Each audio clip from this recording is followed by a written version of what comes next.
So here we are. I mean, this is, of course, Morphy's, most famous game is the opera game. But this is one of my favorite games, and I think the most instructive game, and in some ways, in Morphy's, legacy. The opera game, we all are inspired by it. You too can sacrifice your pieces like Morphy, but the result is often a bit different. That we sacrifice our pieces in an inspired way.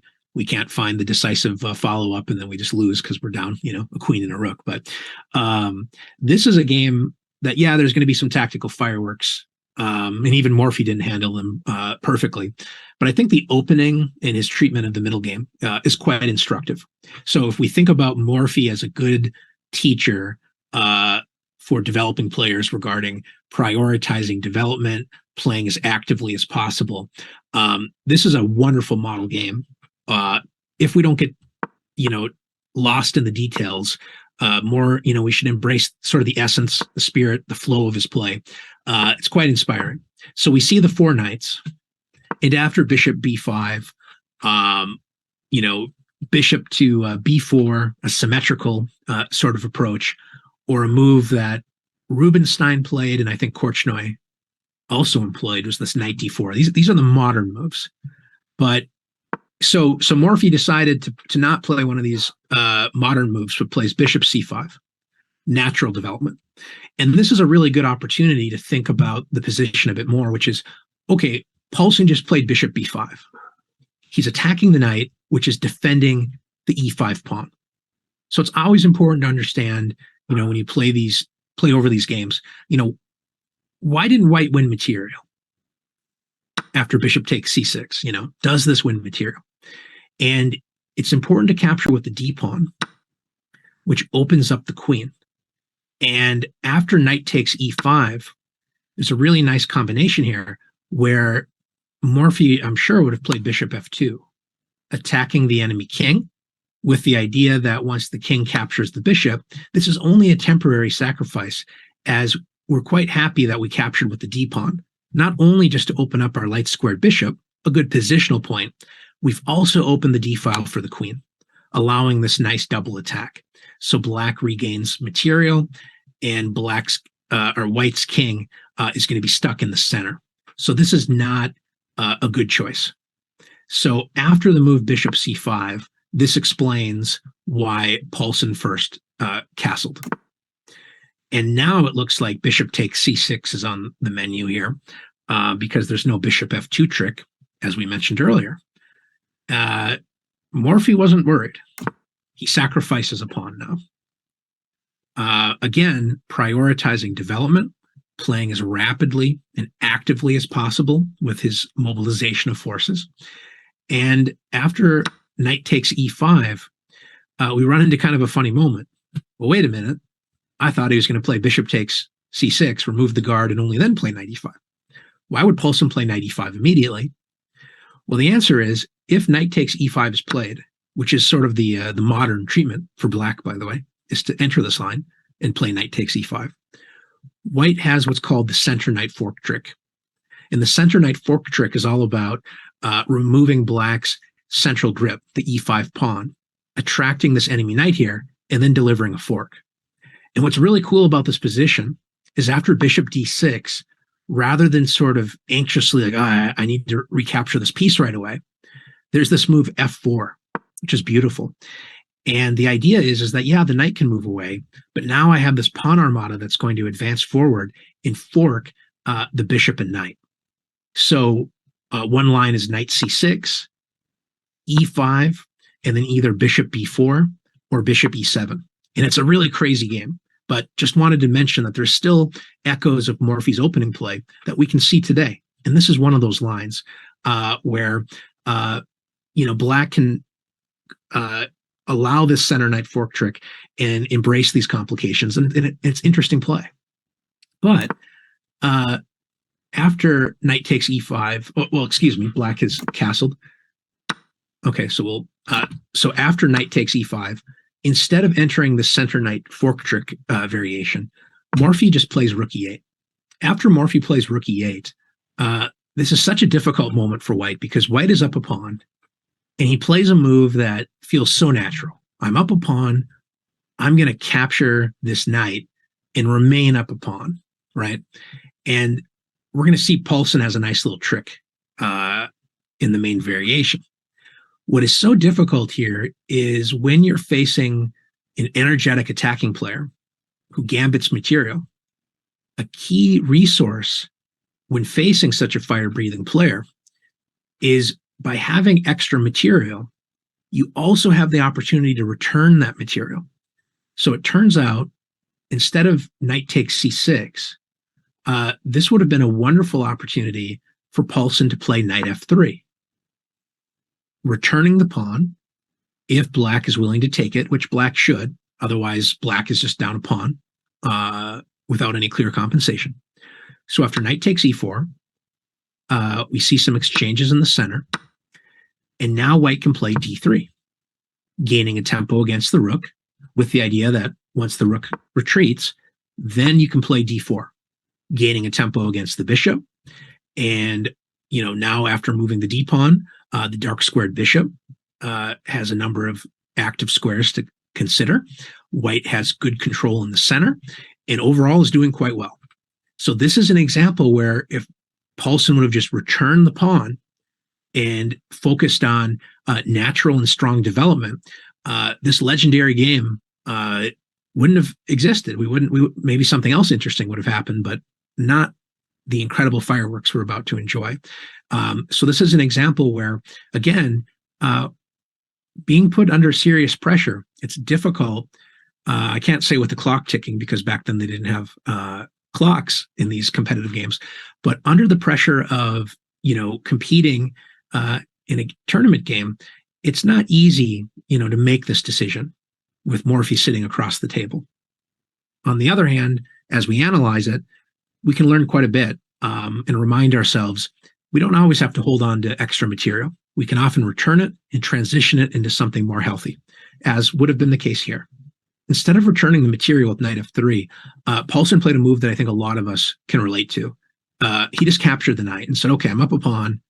I'm doubling black's pawns. Notice Morphy captures with the d pawn, opening up the queen and the light squared bishop, prioritizing development even with the pawn capture decision. And here, Paulson could have played bishop e2, which is a more solid option, returning the material in a favorable way. But Paulson noticed he has this little trick. He plays bishop c4. And Morphy, of course, would never be accused of being overly materialistic. And in this case, Morphy is not interested in capturing this pawn. And it's important to understand why this is a mistake. When you play knight takes e4, or should I say before you play knight takes e4, you should think about the fact that you're initiating forced captures, meaning if I capture this pawn, I'm allowing white to capture my knight. And in so doing, my rook is attracted to e4. And now we have an example of loose pieces dropping off. Is the rook looks active, it's attacking this unprotected bishop, but it's loose, unprotected. So this would have allowed Paulson the nice tactical shot, bishop takes f7. And the idea is that after king takes f7, now we have the move queen f3, attacking the king and rook at the same time. And so this materialistic pawn grab completely backfires for black. And understandably, Morphy avoided that. So after Paulson played bishop c4, Morphy, of course, wasn't exactly excited to fall into a trap. And he decided to challenge the bishop with b5, which is an interesting choice.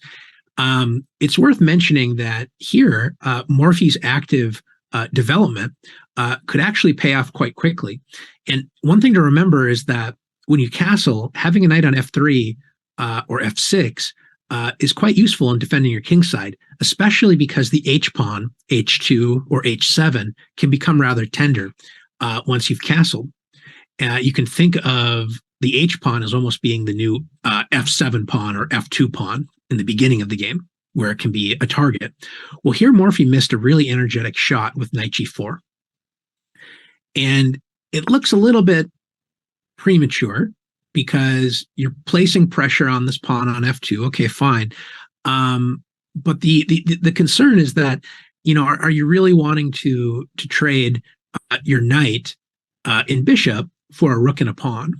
Well, one idea is that after h3, you could make this trade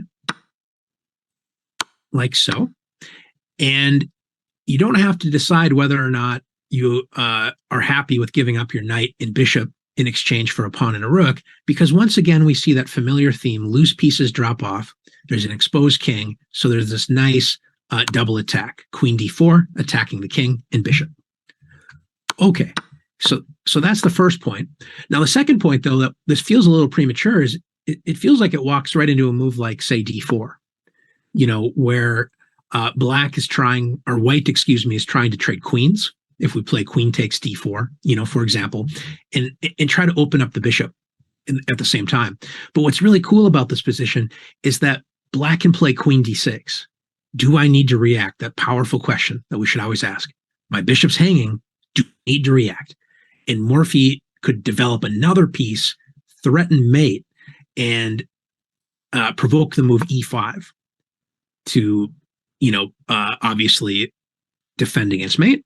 And in so doing, now we can take the pawn, and black is up material, or not up material, but is regaining a pawn, and is now going to place a lot of pressure on this weakened e5 pawn. And one other tactical point I can't resist. I appreciate everyone analyzing the path not taken by Morphy. After the energetic knight e4, another option was queen e2, adding two defenders to f2, along with the king as a third. Well, now Morphy can play queen h4. Like we were saying, without a knight on f3, the consequence of this knight takes e5, knight takes c6 journey. Now, all of a sudden, h2 is tender. And after the move h3, attacking our knight, we can move to e5, centralizing our knight, attacking the bishop. And once the bishop moves back to b3, the reason we're looking at this line is not to just be amazed by these tactics, but to recognize how active all of Morphy's pieces are, pointing toward the enemy kingside, like so. Well, in this moment, there's the beautiful move, bishop g4. And the idea is, if white captures the bishop, now the knight returns to g4, and there really isn't a good way to deal with queen h2, threatening to deliver mate. So I just create this as a bit of a mental snapshot that we can take, is that as black's pieces start to become more and more coordinated, as we start to feel more harmony in the position for black, and how all of black's pieces start to point toward a neglected white kingside, it isn't a coincidence that these lightning bolts can suddenly come out of the sky, like bishop g4. You take care of your pieces, they will often take care of you. So this is a good example of what could have happened if Morphy, instead of b5, which was played in the game, played the energetic knight g4. Instead, he played b5, attacking the bishop, and Paulsen retreated his bishop to e2. And his reasoning is quite good, in the sense that after knight takes e4, knight takes e4, rook takes e4, those forcing captures we mentioned before. Now the bishop is ready to help support the king side in defense, as well as create some counterplay down the long diagonal against black's position. So Morphy, the master of combining as many elements to a move as possible, not just I'm capturing a pawn or I'm defending a pawn. He's trying to do the most with that he can with each move. He plays this multi-purpose move, rook e6. So notice he moves his rook to safety, and he's anticipating that he should probably defend the c6 pawn. But as we'll see, this rook may have more aggressive intentions by moving toward the king side to help a future king side attack. So this is a really nice multi-purpose move, combining defense with attacking potential. So now we reach a critical moment. Now, again, we talked about the importance of being willing to return material or in this case, even sacrifice a pawn, in order to gain, you know, a reasonable position with healthy development. Because if we notice, Morphy's pieces are starting to feel pretty active, whereas we're seeing a lot of pieces here just sitting on the bench or on the back rank. One way to play this would be the sensible d3. And basically, you're just controlling the center. You're opening up your bishop to eye, some active possibilities. And down the road, you might play c3 to then prepare d4 to restrict the enemy bishop. This is a move that I think we could all appreciate and probably play in our own games. I don't think d4 is as natural feeling, but this is also a strong move, especially because Morphy is gaining this lead in development. There's a possibility of a kingside assault. By giving up a pawn, Black is still going to be doing pretty well, but we see these doubled pawns. We see, a little bit of pressure against Black's camp. And in a situation like this, if Paulson is able to queens, confront, the queen or the bishop, White's pieces are coming to life. And the main thing to remember is not to get bogged down with all this analysis, but just to notice that we're mentioning moments where White could have prioritized development, tried to be as active as possible, especially realizing White's lagging in development. These pieces are not looking very active.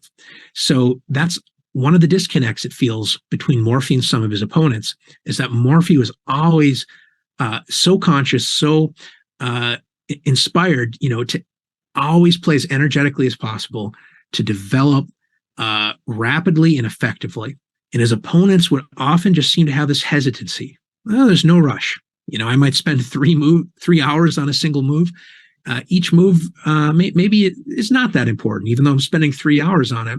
I'm not prioritizing development, And so in this position, Paulson plays c3. Echoes of the second game we looked at in the Sicilian. c3 has the point that he wants to play d4. So if White were allowed one more move, d4 is great, and Paulson's position has been solved. In hindsight, that's why d3, preparing c3, and only then d4 would be preferable.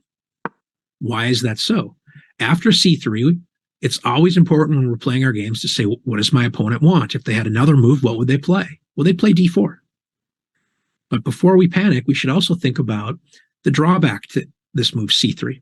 What is the space left behind? In order to prepare d4, the c pawn has to give up protection over the d3 square. And Morphy was able to capitalize on this tempo, this moment in time, by playing queen d3, taking advantage of the space left behind, and now there's no d4 to be played. Now, this sublime positional move is going to set up some beautiful tactical fireworks. So once again, as you take care of your pieces, as you exploit your opponent's somewhat careless play, the pieces will often take care of you, and tactical opportunities may arise.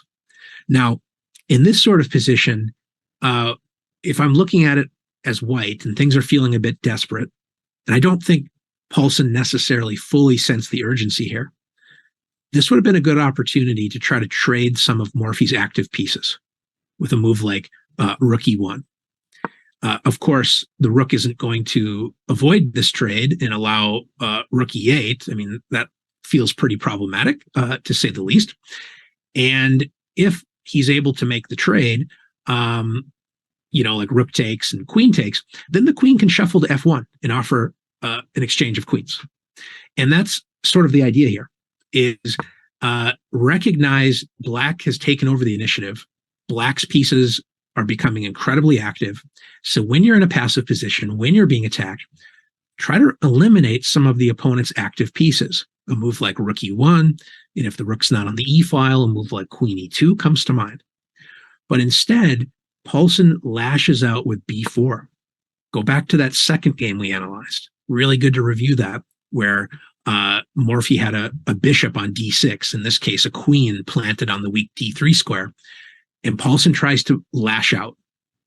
And it creates more problems, though, because now, with the pawn on b4, this is not exactly a friendly signal for the dark square bishop. which is entombed thanks to this queen d3 move. Morphy could have played bishop d6, pointing toward the king's side, which I think makes a lot of sense.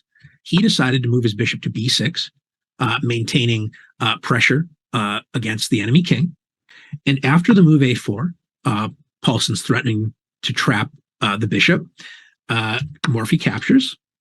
And after queen takes a4, we reach a really, I think, instructive moment and a good reminder that, Morphy made his mistakes as well. His opponents weren't always as good at capitalizing on Morphy's mistakes as Morphy did against his opponents. But this is a moment where this bishop is placing a lot of pressure on the long diagonal.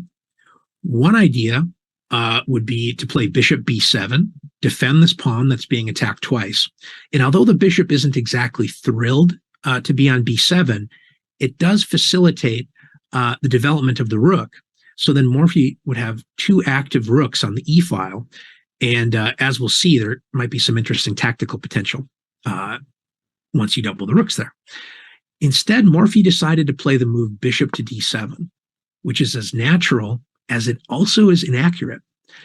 It defends the pawn, and it also allows the rooks to be doubled on the e-file. And the bishop feels a little more active here, because even though, it's staring at a pawn and it's staring at a rook, the second this rook moves, the bishop is suddenly going to be quite active in influencing the kingside events as well. So what's the difference between bishop d7 and the more passive-looking, but ultimately more pragmatic choice, bishop b7? Well, it comes down to the space left behind. I almost sound like a broken record saying the space left behind, but there's so much you can learn from that. We always think about, what am I gaining moving forward, right? What am I trying to achieve?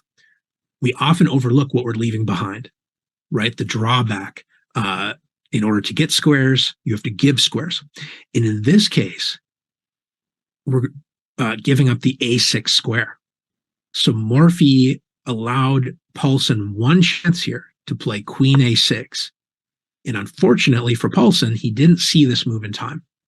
This would have been a nice opportunity to try to exchange queens.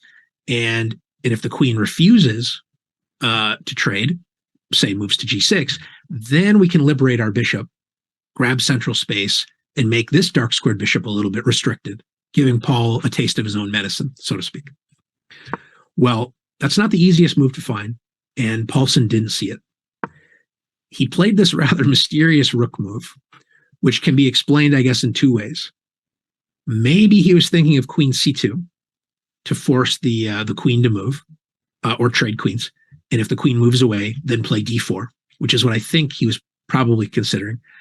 And also, maybe he also, in some sense, thought about maybe if he ever moved the bishop, he would lose a pawn. I don't think maybe that was as much of his concern, but that's one other element of the move rook a2.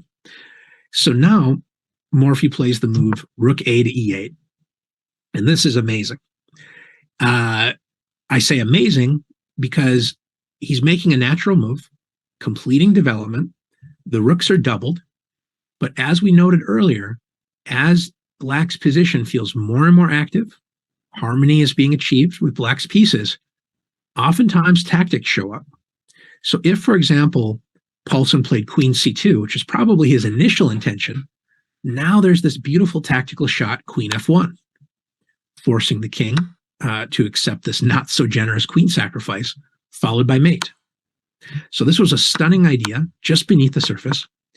And to Paulsen's credit, he anticipated that threat and kept the game going by playing queen a6, a clever move, creating an X-ray defense of the rook. And this is such an amazing moment in the game. Morphy spent some period of time contemplating his choice. And I remember hearing someone say 12 minutes when I first looked at this years and years ago on chess games, a 12-minute thing. I'm not sure if that's accurate, but he spent some time and recognized all of my pieces are participating actively in the game. All of my pieces are either pointing at the enemy king or influencing squares on White's king side. And so Morphy looked at the position and realized, okay, there's a lot of passive pieces here in White's camp, and even the queen feels rather misplaced. One of the key defenders is this bishop. So after careful calculation, Morphy unleashes this beautiful queen sacrifice, queen f1. Queen takes f3. Queen f1, of course, wouldn't work because instead of taking with the king, allowing mate, the queen would come to the rescue by capturing the queen on f1. So after the stunning queen takes f3, forcing open the g file, now Paul's pieces just flow beautifully. After rook g8, bishop h3, attacking the rook. Bishop g2 is in the air. And in this case, if white tries to trade pieces, there's two really nice moves.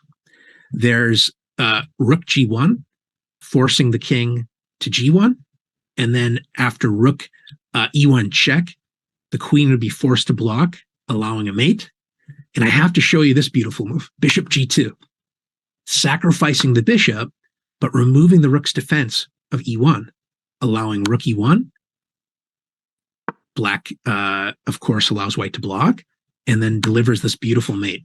Again, just seeing this beautiful harmony with black's pieces over white's rather scattered defenses. So after the move, bishop h3, Paulson moved his rook to d1. Morphy plays bishop g2, forces the king to g1, and now we have bishop takes f3, discovering the rook's attack against the king while also eyeing the rook on d1. But after king f1, Morphy was not focusing on capturing a rook. He sacrificed a queen after all, so this isn't just about material. We have a bishop on f3, we have a dark squared bishop on b6, we have these two rooks. They're all working together to create a lot of pressure around the enemy king, like so. Now, this is where Morphy could have really taken advantage of his harmony in the position and played the move rook g2. And in this case, he's threatening to take the pawn on f2. So if, for example, white plays d4, revealing the rook's defense of f2, well, then he could just take on h2 with mate to follow. It's pretty nice detail. And after rook g2, if rook e1 is attempted, now there's rook f2, taking advantage of the bishop's defense of the rook, forcing the king over to e1 or to g1, excuse me. Then we take the rook on e1 with mate to follow. So he missed rook g2, which is the most efficient mate. But he also realized, hey, worst case scenario, obviously I can play bishop g2, force the king back to g1, and he could repeat moves and take a draw. He does play bishop h3, but I assure you not because he wants to accept a draw. Forces the king over to h1. So notice that bishop dance. He captured a pawn. He moved to f3, discovered the rook's attack. Then the bishop swings back this way. And what has happened is the king has been forced into the corner. And so now Paul invites another piece to the attacking party. Bishop takes f2, threatening a beautiful mate on g2. So in desperation, Paulson plays queen f1 and returns his queen, hoping to avoid mate. So after bishop takes f1, rook takes f1, we have one more piece that needs to get active, rook e2. And he defends the bishop, and as we'll see, he's going to create a new focal point for attack. He's looking at the potential of the rook, placing pressure on h2, and that's exactly what's going to happen. Paulson plays the slow move, rook a1, and his hope is that after the move rook h6, because I guess I should have mentioned, by the way, the d-pawn's pinned. So if he moves the d-pawn, the rook falls. So he plays this slightly more passive approach, moving the rook to a1, in order to play d4 in, oh yeah, there's a bishop I want to develop. Too little too late, I'm afraid, for Paulson, because there's rook h6. And after the move d4, grabbing space, opening up the bishop, threatening the rook on h6, this is all well met by bishop b3. Blocking the bishop and opening up the attack against the pawn on h2. This time, Paulsen was ready to throw in the towel, but if he would have captured on e3, the game would end with rook h taking h2, forcing the king to g1, and then the grand finale, rook e to g2, mate. So in my view, this is one of the most inspiring Morphy games, prioritizing active development, piece harmony, and also, if there's a move to remember, of course, we'll all remember this beautiful queen sacrifice. But how did the queen get there? How did the queen have the opportunity to make this grand exit from the board? Well, it's all because of the positional inaccuracy, c3, and Morphy's excellent positional judgment of taking advantage of the space left behind with queen d3. By paralyzing Paulsen's queen side, this is what allowed Morphy to rapidly develop with bishop d7, doubling the rooks on the e-file, and only then was he ready to sacrifice the queen. So really good positional play that turned into just an eternal sort of attacking theme that we can continue to enjoy. And I've looked at this game many times, and I always just really love exploring this game and watching the events unfold, because it's just a very inspiring and beautiful game. And this is like a really good example too, when you mentioned about learning from master games, is that you'll run into players who play moves like c3 because they're only thinking about what they're going to do. Oh, I'm going to play d4 next, so that's why I'm playing c3. And they never think about the potholes they're creating, like this glaring hole on d3. And so that's one way you can really learn from these games and put your opponents under pressure, because these are the sort of things both sides can overlook.